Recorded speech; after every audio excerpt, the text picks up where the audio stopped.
Assalamualaikum warahmatullahi wabarakatuh. Teman-teman selamat malam, salam sejahtera bagi kita semua, rahayu, rahayu, rahayu. Jadi pada malam hari ini kita sudah berjumpa dengan Mbah Gendil Joko Montro. Kita akan membahas satu hal yang cukup familiar di kalangan masyarakat Indonesia khususnya, yaitu terkait dengan ramalan Joyoboyo.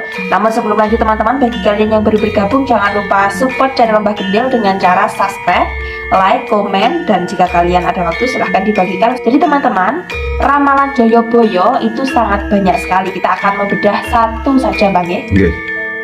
Ramalan Joyoboyo sadurunge muksa utawa sedo, yaiku yen wis ana kedung ilang banune bakal ana prakara kang gedhe, wong waras dadi lara, akeh pepati sing ngeden-ngedeni kang tan bisa kepetong wilangane. Gumulung langite bengkah bumine, rokat wit pang kayone, muncrat segarane, udan lesus mawalian, solahe wong kaya gabah dan interi. Itu maksudnya gimana Bang?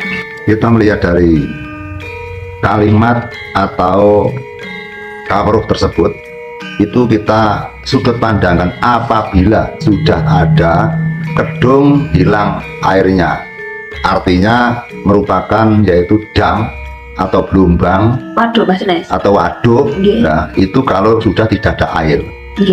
Jadi bukan segoro, kalau samudra tetap ada airnya teman-teman. Sehingga kalau sudah waduk, kemudian dam, gelombang, danau, sumur sudah tidak ada air, maka ramalan Sinun Prabu Sri Haji Joyoboyo meramalkan bahwa Pulau Nusantara ini akan ada masalah yang sangat besar sekali. Iya, mohon maaf Mbak, itu untuk kejadian sate banyu niku itu untuk keseluruhan di Indonesia atau di sebagian orang Mbak? Ya di seluruh untuk bumi ini, misalkan di daerah Nusantara atau bisa juga ke seluruh dunia Mbak itu Mbak.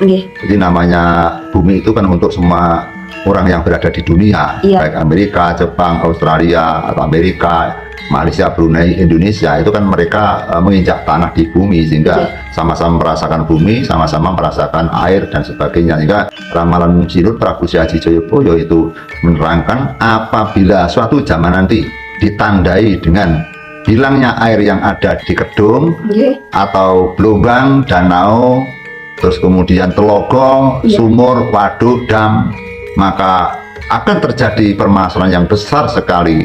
Banyaknya gempa bumi, angin lesus, kemudian ada sesuatu hal yang meledak dari bumi yang dinamakan tanah mawalian tadi, kemudian ada lesus sangat besar sekali, kemudian muncratnya air samudra, mungkin adanya tsunami juga, sehingga akhirnya air laut bisa muncrat ke daratan membasmi orang-orang yang hidup di dunia ini, sehingga kehidupan orang di dunia ini diibaratkan oleh Sinun Prabu Sri Haji Joyoboyo seperti kehidupan manusia diibaratkan seperti gabah atau padi yang ada di dalam tampah atau yang ada di dalam tempat, yaitu seperti ember atau timba. Sehingga tampah itu kan bangsa orang-orang Kalimantan tidak mengerti Mbak. Iya Mbak. Ya seperti tempat untuk membersihkan beras, untuk napeni beras. Jadi gabah yang ada di dalam tampah, kemudian sama perempuan akan dimasak nasinya, maka gabah itu akan diinteri, akan dibersihkan. Diinteri seperti ini. Sehingga apabila padi di ayun-ayun seperti ini, ayun-ayun seperti ini, maka gabah yang ada di tampah ini, gabah yang ada di tempat yang diayun-ayunkan ini, maka gabah itu akan berputar-putar dan berputar, akan bertabrak-tabrakan dengan manusia, bertabrak-tabrakan dengan tumbuh-tumbuhan, bertabrak-tabrakan dengan tembok-tembok, bertabrak-tabrakan dengan tanah dan batu dan sebagainya. Sehingga solahnya atau perilakunya atau perjalanan orang yang ada di dunia ini benar-benar mereka terpontang-panting sehingga berjalan saja tidak bisa karena digoyang-goyang oleh bumi. Itu juga bisa terjadi Mbak itu Mbak. Karena kalau bumi sudah tua itu kan poros bumi atau pusat bumi itu bisa juga aus atau sudah mulai rusak, sehingga perjalanan pemutaran bumi itu per detiknya akan terganggu sehingga akan ada goncangan-goncangan yang tidak seimbang. Sehingga bisa juga yang ada di dalam bumi itu kena efeknya sehingga akhirnya tanah-tanah bisa rokat, pohonan bisa tumbang, pangkayan akar runtuh, kemudian banyaknya air samudra muncrat ditambah dengan adanya angin puting beliung atau lesus, kemudian memberikan prahara yang sangat besar, kemudian manusia yang berada di dalam rumah semua pada keluar karena ketakutan rumah itu akan roboh, dan mereka lari ke sana kemari hanya bertabrakan dengan teman-temannya, bertabrakan dengan pepohonan, bangunan batu dan tanah dan sebagainya. Akhirnya orang bercampur aduk dengan barang-barang yang ada di alam semesta, sehingga orang semua menjerit dan sama-sama ketakutan. Apabila terjadi seperti itu, maka akan ada kehidupan yang baru lagi. Itu dari sisi ramalan Prabu Syadi Joyoboyo, sehingga pada saat bencana alam yang sangat besar itu, artinya sang pencipta alam atau Allah Subhanahu wa Ta'ala akan mengurangi daripada makhluknya atau umatnya yang ada di muka bumi. Kenapa? Tuhan memberikan cobaan yang sangat berat sekali, padahal banyaknya orang yang sudah beribadah kepada Tuhan. Kenapa bisa bumi seperti itu? Karena banyaknya hamba Tuhan yang berkhianat, yang berdosa, kemudian membunuh anaknya, banyak umat-umat yang mencaci maki, banyak umat-umatnya yang mendolimi, banyak umatnya memfitnah, banyak umatnya yang merampok, kemudian banyak umat-umat yang berzina-zina secara liar, yang orang salah dibenarkan, yang benar disalahkan, hukum yang ada di dunia ini dapat bisa dibeli, kemudian orang yang benar kemudian jujur malah disiksa. Kehidupan di bumi ini sepertinya tidak adil. Orang semakin banyak akhirnya akan meledak permasalahan, sehingga banyak pertempuran, banyak perdebatan, banyak pemberontakan. Akhirnya di dalam bumi ini gunjang ganjing, langit kelap-kelap katon. Artinya benar-benar seperti ada petir di jagat raya ini. Manusia sama kebingungan karena apa? Karena bisa dimungkinkan bahwa adanya sebutan dari tidak ada air di dalam kedung, tidak ada air yang ada di sungai, tidak ada air di dalam sumur, tidak ada air di dalam danau, dan tidak ada air di tempat-tempat yang mana dibutuhkan manusia. Akhirnya kering kerontang di dalam dunia ini, banyak hutan-hutan yang terbakar, kemudian kita keluar tidak berani karena begitu panasnya di jagat raya ini, kemudian banyak orang-orang yang kelaparan karena mereka tidak bisa menanam. Saking banyaknya orang yang ada di muka bumi ini, saking banyaknya orang-orang yang nakal, orang yang ngebor bumi, mengambil hasil bumi, banyak orang yang nebangi hutan secara liar, sehingga permukaan bumi ini semakin lama semakin panas, dan banyak tanah longsor akibat dari pola pakati orang. Ada tanah yang jeglong karena apa? Penguburan batu bara yang diambil oleh manusia, sehingga tanah menjadi rusak. Sehingga kerusakan bumi perti, kerusakan daripada dunia ini, kerusakan dari planet atau kerusakan daripada bumi ini diakibatkan karena solah pakatinya orang yang memiliki kebutuhan tertentu. Sehingga tidak ada salahnya Tuhan memberikan cobaan kepada hambanya. Apabila manusia mereka bertindak yang tidak benar, kadang-kadang yang benar disalahkan, yang salah dibenarkan. Banyaknya penyuapan, banyaknya korupsi, banyaknya tindakan-tindakan yang tidak patut dijalankan oleh manusia, sehingga hidup di jagat raya ini seperti hancur-hancuran. Sehingga dengan adanya itu, maka sumuknya jagat memberikan aura-aura yang jahat, sehingga bumi akan meledak dan berantakan, sehingga kehidupan manusia banyak yang mati karena adanya gempa bumi dan adanya bencana alam. Setelah adanya bencana alam, menurut dari Joko Prabu Syadi Joyoboyo, maka ada kehidupan baru yang mana mereka akan tumbuh dengan subur, mereka dengan mulianya, karena banyak tumbuh-tumbuhan yang tumbang, sehingga bumi ini menjadikan bumi yang subur. Kemudian peradaban manusia tidak sebanyak seperti kita, misalkan di dalam nanti gegernya jagat, di dalam satu kabupaten misalkan hanya ada orang 1000 atau 2000, sehingga kehidupan tidak susah sekali mencari pekerjaan, tidak susah sekali untuk mencari makan, dan tanaman-tanaman yang ada di muka bumi ini disuburkan oleh Sang Pencipta alam, sehingga tanah menjadi subur sekali tanpa ada pupuk buatan, tanpa ada pupuk kimia. Maka tanah itu sudah subur sekali karena dari kun fayakunnya Tuhan memberikan kehidupan para manusia. Maka dari itu teman-teman, dengan adanya seperti itu, kita bisa untuk mengulur-ulur dengan Joko Joyoboyo bagaimana agar dunia itu tidak hancur. Kita harus menjadikan orang yang baik, dan kita jangan sampai malas-malas untuk memberikan berita-berita kepada teman kita, saudara kita, siapapun, diajak untuk berbuat baik kepada sesama manusia, dan kita menggalangkan rasa persatuan dan menggalangkan saling tolong-menolong di antara saling umat, saling hormat menghormati, dan saling beradaptasi di dalam kehidupan. Kita menghormati dalam keyakinan orang lain, dan kita untuk membersihkan diri kita. Jangan sampai kita merasa sombong, kita jangan sampai merasa pintar, dan kita jangan sampai merasa mendekatkan diri kepada Tuhan, dan jangan sampai kita merasa bahwa sayalah yang akan bisa masuk surga, kamu orang-orang jahat, kamu tidak akan masuk surga, kamu akan masuk neraka. Sehingga kesimpulannya bahwa kita akan diagungkan sendiri, bahwa orang lain direndahkan. Maka dengan itu banyaknya orang yang merendahkan orang lain, yang merasa sombong, itu berbahaya sekali. Akan terjadinya huru hara yang disabdakan dengan Syadi Joyoboyo. Sabdo Syadi Joyoboyo bisa diperpanjang atau bisa dihilangkan apabila manusia di muka bumi ini menjalankan kebaikan, pendekatan kepada Sang Pencipta, menempatkan rasa ketakwaan kepada Tuhan Yang Maha Esa tentunya untuk berbuat baik kepada siapapun, berbudi pekerti yang luhur dan membersihkan suci hati seperti itu teman-teman. Ya Mbak, kita mengenal tentang sosok Sri Haji Jayabaya ini, itu benar-benar adalah sosok raja yang sangat familiar sekali di kalangan masyarakat Indonesia. Dia kan merupakan salah satu raja kerajaan Kediri Bang. Tapi namanya itu dikenal di seluruh Nusantara, bukan hanya Pulau Jawa. Bahkan Jongko atau ramalan Jayabaya ini benar-benar dikenal dari provinsi-provinsi yang lain. Padahal kan dia seorang raja, tapi kok dia bisa memberikan ramalan-ramalan yang cukup dipercaya oleh masyarakat, dan sebagian itu juga terjadi nyata Mbak. Sejarah Prabu Sri Haji Jayabaya itu di dalam agenda prasasti atau di dalam agenda sejarah, mereka memang ada kaitannya dengan kerajaan-kerajaan yang lain. Jadi sambung eratnya ada, yaitu silsilah daripada keturunan daripada kerajaan ada di Nusantara ini, misalkan kerajaan dari itu Majapahit, Singosari, Jaga Kediri dan sebagainya saling berkaitan. Tapi di dalam agenda orang yang pernah mempelajari dengan sejarah tentang Kediri, mereka juga sangat bingung sekali teman-teman. Kadang-kadang kita memberikan dua persepsi. Ada yang menyebut bahwa kita melihat dari Sri Haji Jayabaya itu dilihat dari mana, sudut mana. Kalau dilihat dari sudut kerajaan yang terjadi para raja-raja di Nusantara ini yang memberikan telah Kediri, misalkan akan di Jalan Jenggolo pisah dengan Kediri Pak ya. Jenggolo pisah dengan Kediri, Jenggolo dan Kediri itu dijadikan dua teman-teman, sehingga Kediri merupakan kerajaan yang ada silsilahnya daripada kerajaan yang lain.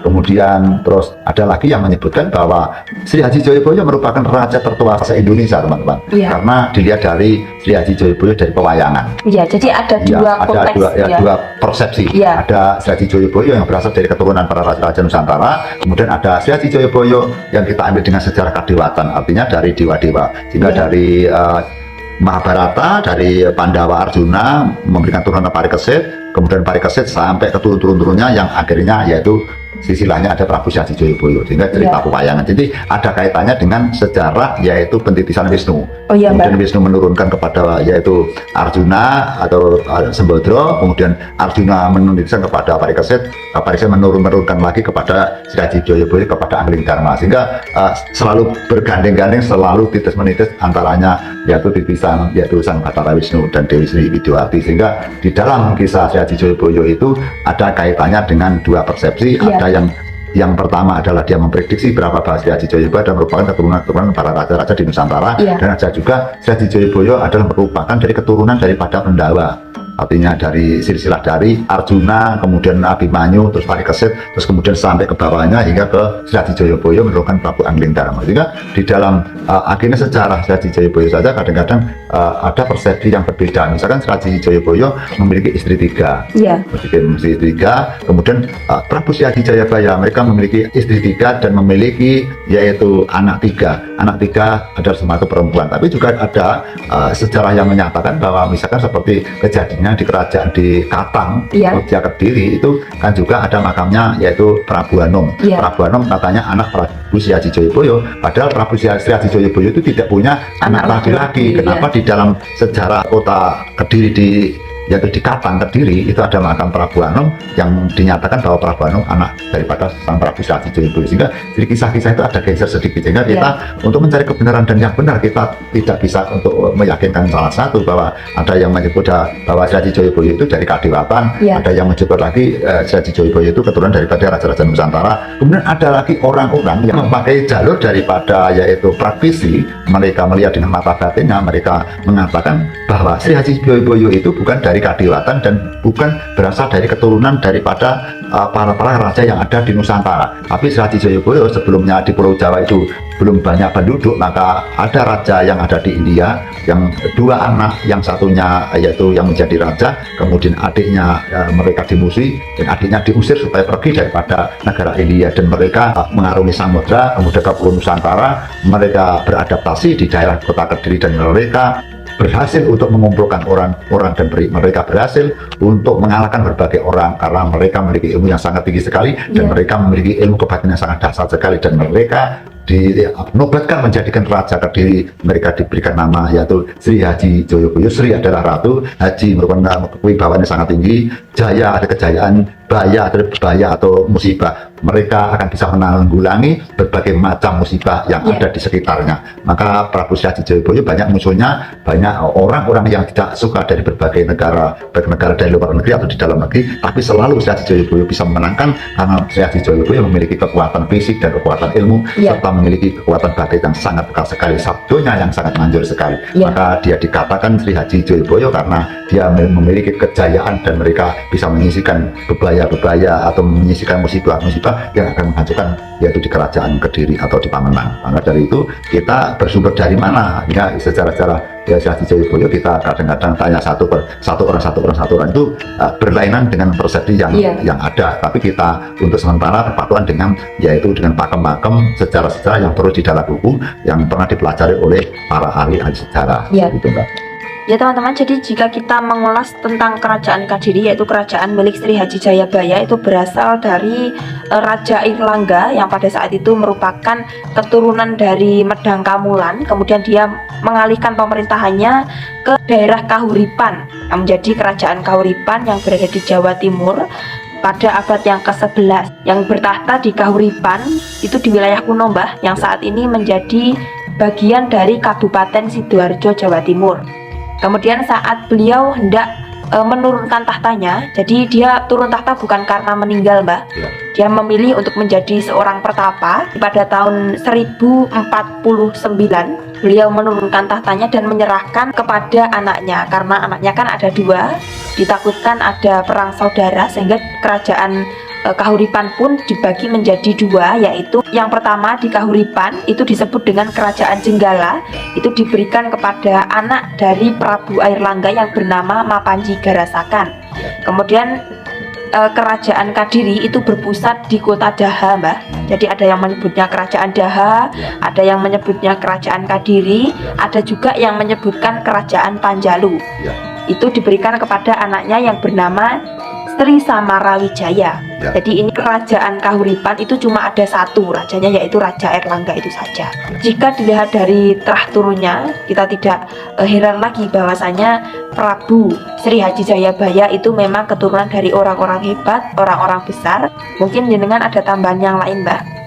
Yang jelas bahwa Sri Haji Jayabaya di samping mereka bisa memimpin rakyat atau menjadikan raja yang terkenal dan tersohor, mereka memang memiliki yaitu kekuatan batinnya yang sangat tinggi karena keturunannya adalah keturunan dari orang pertapa, hingga mereka juga mengikuti jejak daripada moyangnya, sehingga justru malah Sri Haji Jayabaya melebihi daripada kapasitas keluarganya yang mereka sangat takjub sekali, sangat mengagumkan sekali apa yang diucapkan, apa yang disabdakan, mereka selalu ada kenyataan dan benar, sehingga Prabu Sri Haji Jayabaya juga memerintahkan yaitu abdinya yang bagian sastra mereka untuk mencatat bahwa apa yang disabdakan atau yang dikatakan jangka atau target atau ramalan Jayabaya mereka tertulis dan tersirat di dalam sebuah buku yang dikatakan dengan Jangka Jayabaya. Dengan itu sampai sekarang pun Jangka Jayabaya masih didengung-dengungkan kepada orang-orang yang mencintai kepada sejarah nasional, sejarah pribumi, yaitu terutama Kerajaan Sri Haji Jayabaya. Dan masih ada situs-situsnya sampai sekarang sebagai pengingat bahwa disitulah tempat pamuksan, tempatnya Sri Haji Jayabaya yang memandangkan atas ketenarannya. Semoga dengan adanya hal tersebut kita selalu mengenang dan bisa melestarikan agar keturunan-keturunan atau daripada yaitu situs-situs yang ada bisa dilestarikan dan tidak dilupakan, sehingga sampai kapanpun bahwa anak cucu kita akan mengerti dengan sejarah-sejarah di Pulau Jawa ini, karena kita tahu bahwa sudah banyak sekali dari warga Indonesia terutama bagi kalangan muda yang mereka enggan untuk mempelajari tentang sejarah-sejarah para raja. Dengan ini kita berusaha sekali untuk membeberkan, untuk menerangkan agar cerita ini tidak hilang, walaupun toh pada dasarnya kita bukan guru sejarah dan kita tidak ahli kepada bidang sejarah, karena kita hanya cinta kepada sejarah, kita hanya cinta kepada sejarah raja-raja yang ada di Pulau Jawa. Semoga ini berkenan. Apabila ada kata-kata, ada sejarah atau yang tidak sesuai dengan kenyataan yang ada di agenda sejarah, kita juga minta maaf, karena kita pun juga masih mencari atas kebenarannya yang kian kini kita belum begitu paham tentang sejarah yang ada di Indonesia. Tapi yang jelas bahwa silsilah yang kita sampaikan itu berdasarkan dengan yaitu silsilah yang diakui oleh para sejarah, ahli-ahli sejarah. Sekian, Mbak. Ya teman-teman, jadi itulah pembahasan kita pada malam hari ini. Semoga ini bisa menambah ilmu pengetahuan bagi kita semua, sekaligus menambah kecintaan kita terhadap sejarah Indonesia. Mungkin cukup sekian, ada kurang lebihnya kami mohon maaf, dan jangan lupa subscribe. Wassalamualaikum warahmatullahi wabarakatuh. Waalaikumsalam warahmatullahi wabarakatuh. Subhanallah kami nake. Amin.